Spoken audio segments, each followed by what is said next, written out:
कि तू लाख छुपाई में प्यार बके, तू लाख छुपाई में प्यार बके, आ खुशियां के पता चल जाते रे। आपको बोल रहे हैं कि चुप के चोरी मिले है, मिला में तमाजा तेरे। और एक और गीत कि तोरे नम के टैटू, अरे जान रे हाथा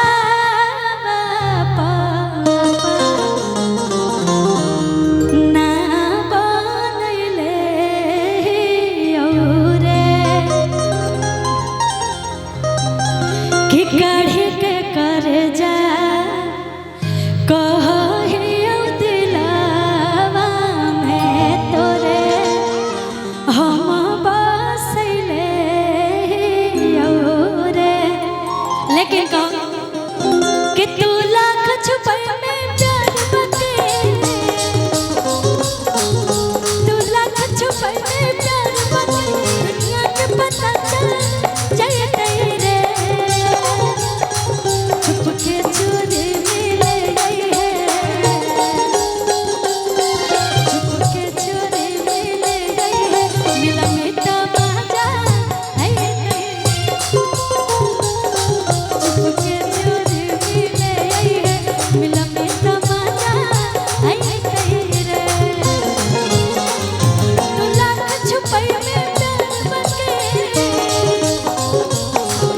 तू लाख छुपाई में प्यार बके, दुनिया के पता चल जाए तेरे। चुप के चोरी मिले है, चुप के चोरी मिले है, मिला में तमाजा है तेरे।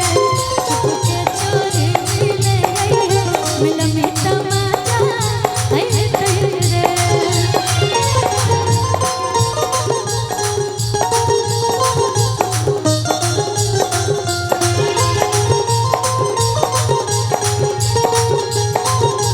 तू ही धरमले होबा, रोज रोज चुमावा के लावा, तू ही धरमले होबा, रोज रोज चुमावा के लावा, तू ही धरमले होबा।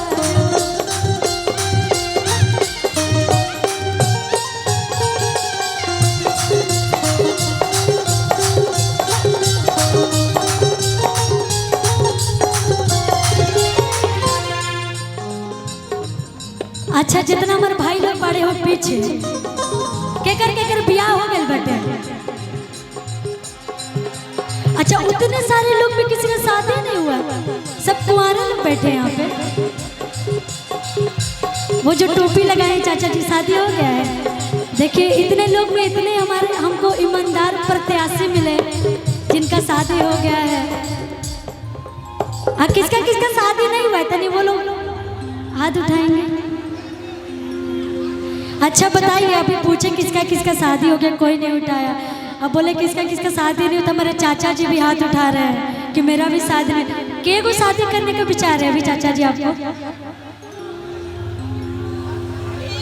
3 गो है राम, क्या बोले?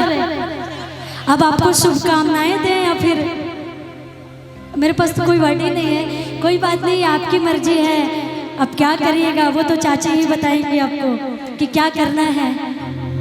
कहीं आप कैमरे में कैद हो गए तब तो हो गया कल्याण आपका। कि तू लाख छुपाई में प्यार बके, तू लाख छुपाई में प्यार बके, दुनिया के पता चल जाए तेरे। चुप के चोरी मिले है,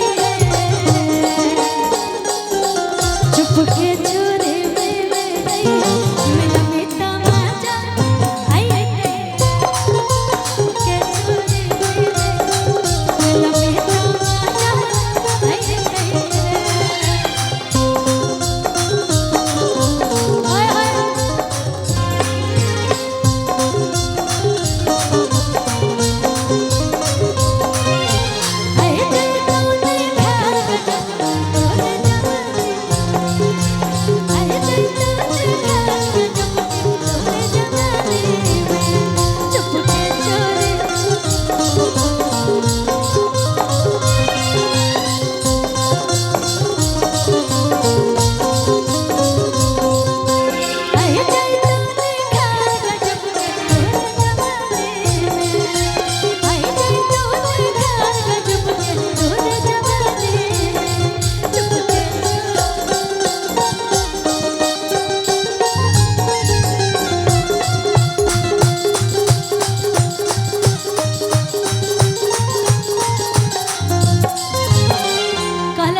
जियो।